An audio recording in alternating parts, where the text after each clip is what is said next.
el doctor Javier Crosby Russo, quien es peruano y viene de Chile, el doctor Cristian Álvarez, también de Perú y viene de Argentina, y el doctor Marcelo Miragaya, que es de Argentina.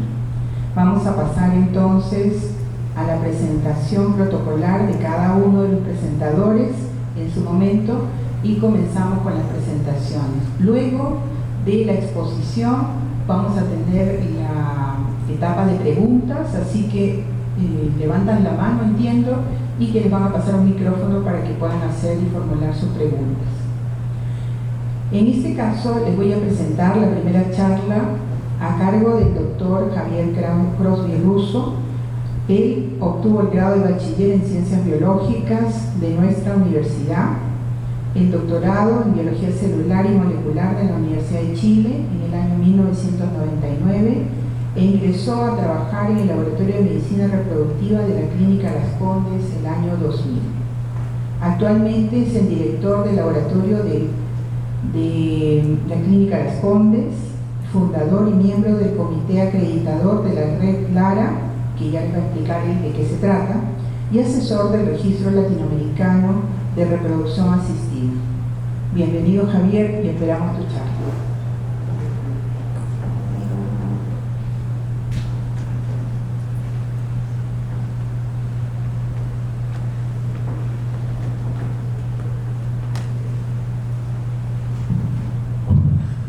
Buenos días, ¿me escuchan? Como dijo Marta, yo fui hace más de 30 años de aquí. Estoy viviendo en Chile y últimamente, a pesar de estar trabajando en Clínica Las Condes, pertenezco a una institución que tiene unas ramas. La institución es el registro, la Red Latinoamericana de Reproducción Asistida, que reúne actualmente más de 200 centros. Y entre otras cosas, aparte de acreditar los centros, a tener actividades educativas, mantiene el registro latinoamericano. El registro latinoamericano es un registro voluntario de los centros de Latinoamérica que envían sus resultados desde que se inicia el ciclo de medicina reproductiva de una paciente hasta que nacen los bebés. ¿Ya?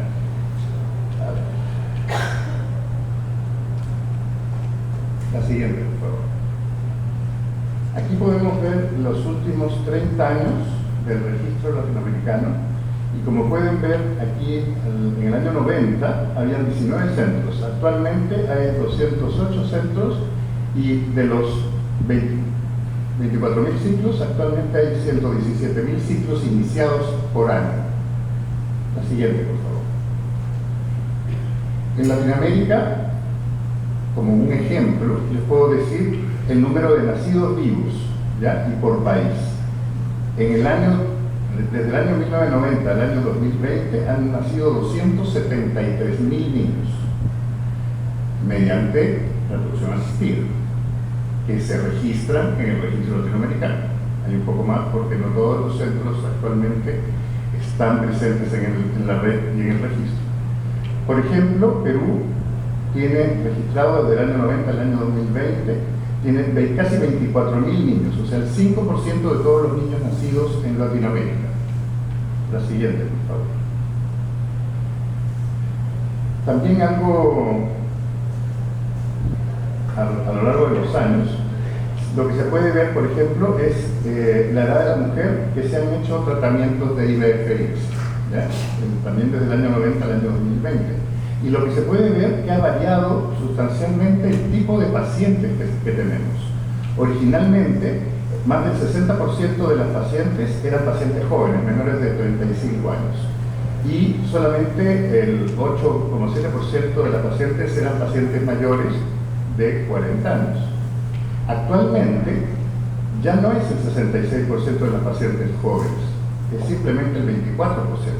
El 75% de las pacientes son mujeres de 35 a 39 en un 41% y un 34% de mujeres mayores de 40 o igual a 40. La siguiente, por favor. Aquí podemos ver lo que me pidieron que presentara también los datos comparados de Perú o de la región a la que pertenece Perú. Hasta el año 2020, Perú pertenece a la región nordeste. La región nordeste es Perú, Colombia, Ecuador, Venezuela y los países del Caribe. ¿Ya? Entonces, les muestro aquí, en el año 2020, la región de Perú, que es la que tiene básicamente el 30% de los casos de esta región. No son pocos, son bastantes. Y como se puede ver, se comporta muy parecido a lo que se comporta todo Latinoamérica. El 34,9% son pacientes mayores de 40 años, el 40% son pacientes de 35 a 39 y el 24% pacientes menores de 35. La siguiente, por favor. Una de las iatrogenias más importantes de la medicina reproductiva no es que las pacientes no se embaracen, es que las pacientes tengan múltiples. ¿Por qué?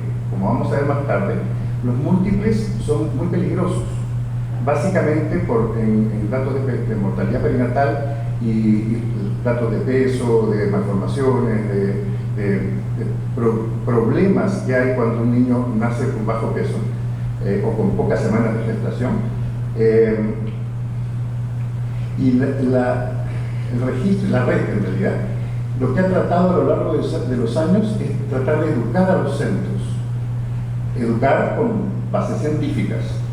Y un ejemplo de esta educación que se le ha tratado de dar a los centros, a los médicos que atienden pacientes, es de que transfieran cada vez menos embriones para tener la posibilidad de tener menos múltiples, menos niños gemelares, trillizos, cuatrillizos. En esta época habían quintillizos, sextillizos, octillizos, que era impresionante. En los años 90, como pueden ver en rojo, casi la mitad de la población de las pacientes recibían más de 4 o más embriones en una transferencia embrionaria y por lo tanto tenían altísimas tasas de multigestación. Lo que ha tratado la red y en realidad en el mundo se ha tratado es de reducir el número de embriones a transferir. Y como pueden ver, los casos con transferencias de 4 embriones o más se han reducido y actualmente es menos del 1% de los casos de esos 117.000 ciclos que les mostré al principio. Antes, entre 1 y 2 embriones era alrededor del 40%, ahora la transferencia de 1 y 2 embriones es alrededor del 90%.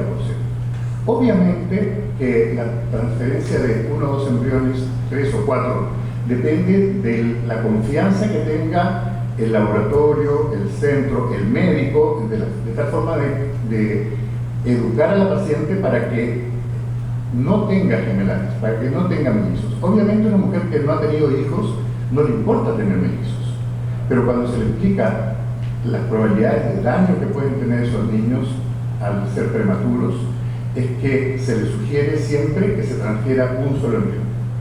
La siguiente, por favor. En la región nordeste, en el año 2020, pasa exactamente lo mismo e inclusive mejor. No es el 90, es el 95% de los casos donde se transfieren 1 o 2 embriones. El problema es aquí, que en vez de tener 38 tiene 34. Imposible. Siguiente. Esto es otra forma de ver la misma información, pero ahora utilizando embriones seleccionados. ¿Qué son embriones seleccionados? Cuando yo tengo una paciente y tiene 3 o 4 embrioncitos viables, yo podría transferir 1, 2 o 3. La idea es transferir 1. Y ese 1, en los casos de embriones seleccionados, está mostrado aquí desde el año 2010 al 2020. Al principio de los años 2000, era muy poca la transferencia de embriones seleccionados de un solo embrión. Luego ha ido aumentando y actualmente es alrededor de un 15% la transferencia de un solo embrión seleccionado. Seleccionado, lo vuelvo a repetir, cuando tengo más de uno y escojo cuál de esos 2, o si tengo 10, cuál de esos 10 transfiero 1. ¿Ok? La siguiente.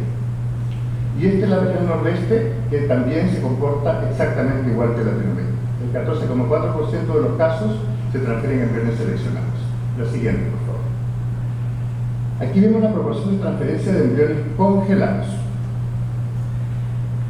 Originalmente, en los años 90, la congelación embrionaria era un procedimiento que se hacía, pero se hacía con no mucha confianza por parte del médico y del laboratorio. Luego han surgido métodos mucho más confiables, mucho más eficientes, donde la sobrevida de la congelación es más del 95% de los casos, que las tasas de embarazo, que antes de embriones congelados era menor a la de embriones frescos, era baja, pero actualmente la tasa de embarazo, la tasa de parto de embriones congelados o de embriones frescos es similar, e inclusive en los embriones congelados es mejor. Es mejor porque son embriones más seleccionados, lo podemos ver después. La siguiente, por favor. La región nordeste, donde está Perú, también en el año 2020 se comporta exactamente igual. El 66% de las transferencias son con embriones congelados. Se ha preferido no hacer transferencias en fresco en casos importantes. Por ejemplo, actualmente una gran proporción de los embriones que se producen se evalúan genéticamente. Y eso necesita que el embrión sea congelado. ¿Por qué? Porque se biopsia en un día 5 de desarrollo y la biopsia se demora algunos días en tener el resultado. Por lo tanto, el embrión hay que congelarlo, porque el embrión no puede quedarse esperando varios días porque se implanta en el plástico, se implanta en la placa del embrión. Entonces no se puede hacer eso, hay que congelarlo y en el momento que tengamos el resultado hay que volver a tratar a la paciente, colocarle hormonas adecuadas para que su endometrio esté adecuado para recibir los embriones y en el día adecuado se descongela el embrión y se transfiere.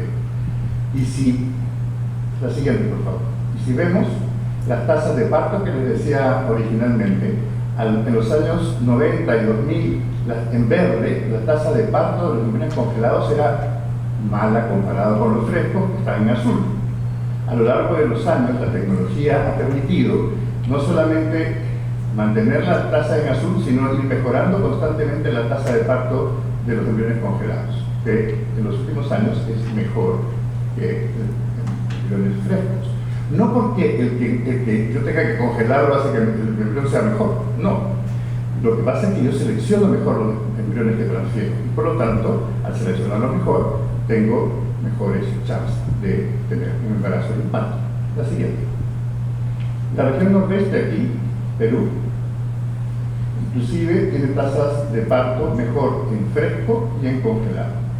¿Ok? La siguiente. ¿Por qué es más eficiente transferir embriones en estado de blastocisto que transferir embriones en segundo o tercer día de desarrollo? Blastocisto se alcanza, el estado de blastocisto se alcanza cuando el embrión tiene alrededor de 5 o 6 días, a veces hasta 7 hay que esperar, pero en general es en el quinto día o el sexto día. ¿Por qué en los últimos años la red y en general todos los grupos de centros que publican le sugieren a los centros nuevos que por favor no transfieran en estado de desarrollo temprano, que transfieran en estado de desarrollo tardío, en estado blastocisto? Vamos a ver por qué. Siguiente. Mira, esto es la mortalidad embrionaria y esto es cómo se ven los embriones a lo largo de los días, ¿ya? En un estudio que realizamos hace mucho tiempo, de 600 cigotos, o sea, ovocitos fecundados, fuimos viendo cómo iba progresando la población de estos cigotos. Y lo normal es ver que en el segundo día un embrión que recién es fecundado, en el día 2 tenga 4 células, en el día 3 tenga 8 células, en el día 4 sea una mórula, puede tener 30, 60 células y se compacta, deja de tener identidad cada una de las células.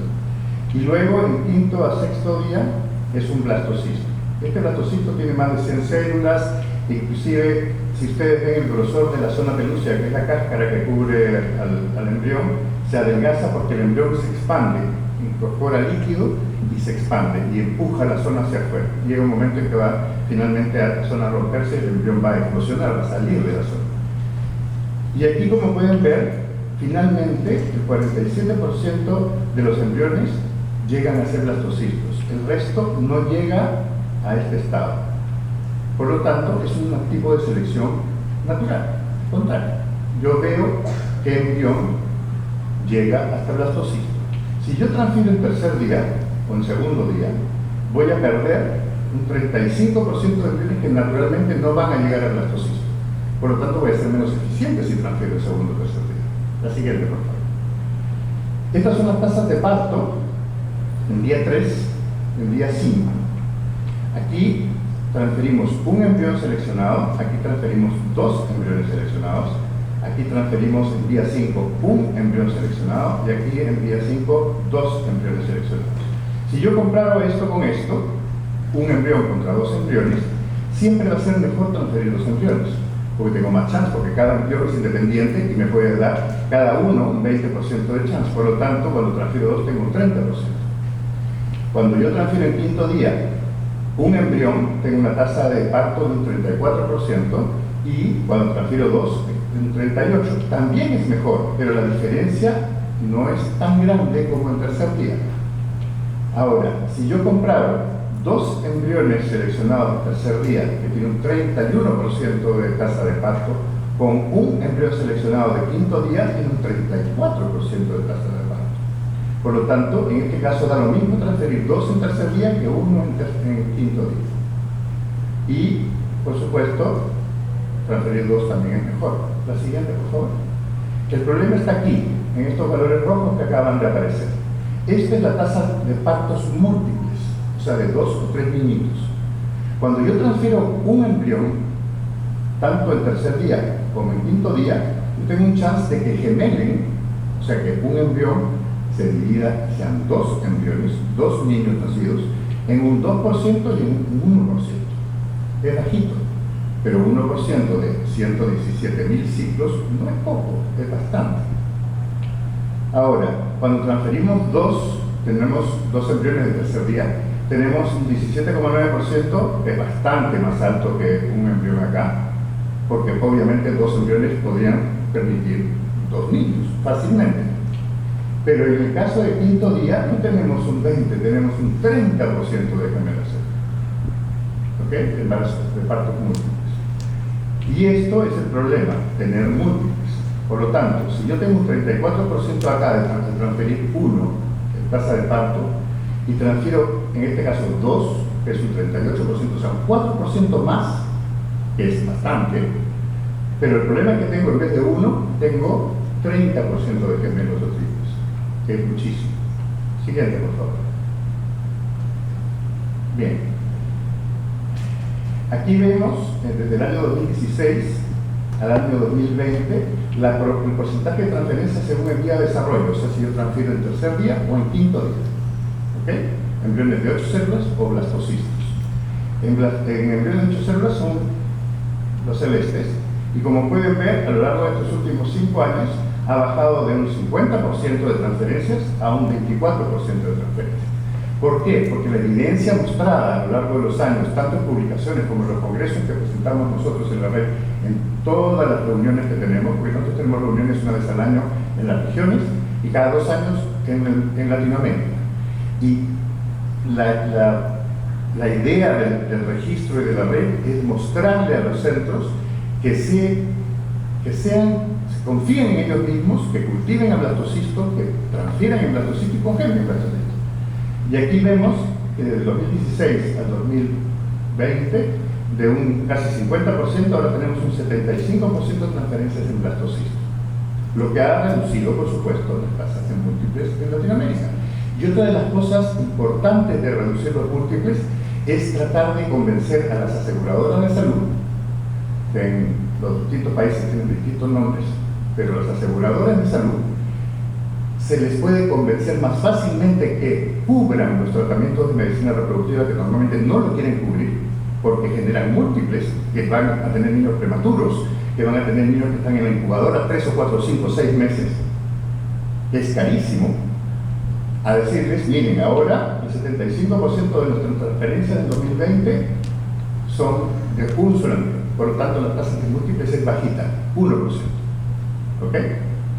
La siguiente, por favor. ¿Cómo afecta la edad de la mujer la probabilidad de tener un parto? Ese es otro problema que se tiene. pero ya no es iatrogenia, aquí ya es un problema endógeno de la mujer, ¿ya? Es lo mismo tener 25 años y hacerse un tratamiento de fertilidad y tener 45 años y hacerse un tratamiento de fertilidad. Veamos los datos que tenemos. La siguiente, por favor. Esto, olvídense que sean dos gráficas, vemos si puedo hablar solo de una, es la tasa de parto al transferir en fresco embriones a pacientes de distintas edades. ¿Ya? Esto es Latinoamérica. Hay centros que por supuesto tienen mucho más que esto y centros que tienen mucho menos que esto. Pero en promedio Latinoamérica tiene alrededor de un 40% de probabilidad de tasas de parto en pacientes jóvenes, que rápidamente, alrededor de los 35 años comienza a decaer y alrededor de los 40 años, con ajustes llega a alrededor de un 20%. O sea, hay un problema con la edad de la mujer. No es lo mismo que una paciente que tenga 45 años venga a una clínica cualquiera y decirles, señor, quiero tener una guagua. Su chance de embarazo es muy bajo, 20% con suerte.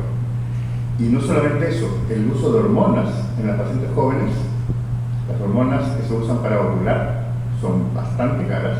Cuando una mujer es muy joven, usa la mitad de la dosis de lo que usa una mujer adulta, sobre 40 años. ¿Ok?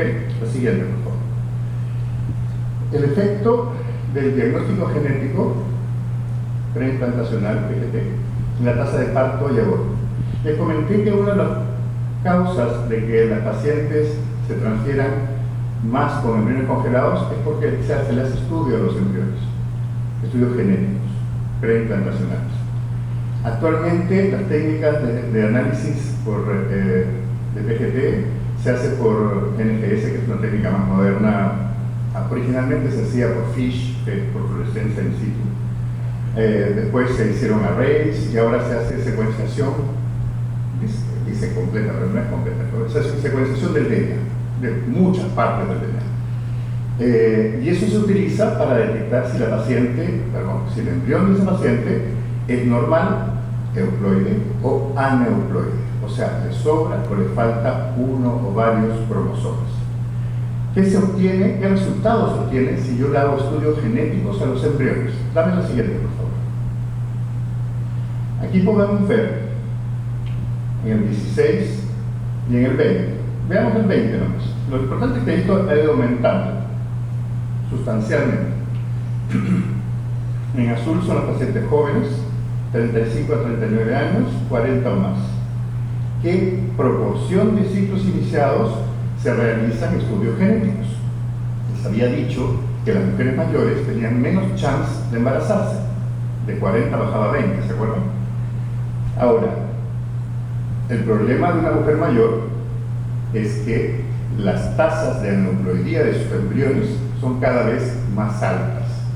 Una mujer joven puede tener un 30, 40%, 20, 30% de embriones aneuploides. Eso quiere decir que 10 embriones, 2 o 3 no sirven, son aneuploides. Inclusive si son donantes pueden tener un 20% de aneuploidía. En las mujeres mayores de 40, la tasa de aneuploidía es un 80% de los embriones. O sea, de los 10 embriones, solo 2 son viables. Viables, pero no quiere decir que puedan dar lugar a un parto. Son euploides, pero no necesariamente nacen. Ahora, como pueden ver, siempre las mujeres mayores se realizan estudios genéticos. Es normal. Lo extraño es que haya aumentado tanto, 12%, casi un 13% en las mujeres jóvenes. ¿Por qué? Porque las clínicas lo que ahora están haciendo es tratando de hacer estudios genéticos a todos sus embriones, de todos sus pacientes, da lo mismo que sean jóvenes o mayores. Lo que sí les sirve enormemente a las mujeres mayores, pero les sirve no tan importantemente a las mujeres jóvenes, pero se podrían ahorrar una o dos transferencias también. La siguiente. Ahora vemos la tasa de parto, sin y con PGT, de acuerdo a la edad de la paciente, y aquí vemos la tasa de aborto, sin y con PGT, en las distintas edades de las pacientes. ¿Ok? Sin PGT es azul. La tasa de parto sin estudio genético en las mujeres jóvenes acá será un 31, 29, un 24, o sea, baja con la edad. ¿Qué pasa si se hace PGT? La tasa de parto, 39, 36, 36. No baja. Eso quiere decir que lo que estaba causando la baja hasta 20% de la tasa de parto era la presencia, en gran parte, de embriones aneuploides. Y aquí vemos la tasa de parto. La tasa de parto de un 15% sube a un 21% cuando la mujer es mayor de 39. Y si vemos mujeres de 45 es mucho más alto todavía. Y aquí vemos con PGT 9, 11, 13. Sube, pero no tanto. ¿Ok? Por lo tanto, la conclusión de los datos del registro es que en el año 2020 el estudio genético, inclusive en las mujeres jóvenes, es útil. La siguiente, por favor.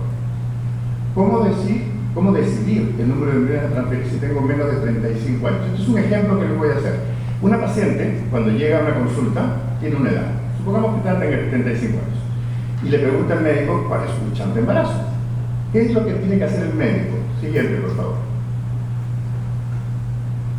Aquí vemos la probabilidad de parto, si tengo 35 años o menos de 35 años. He generado un blastocisto y transfiero uno o dos blastocistos elegidos de una corte mayor.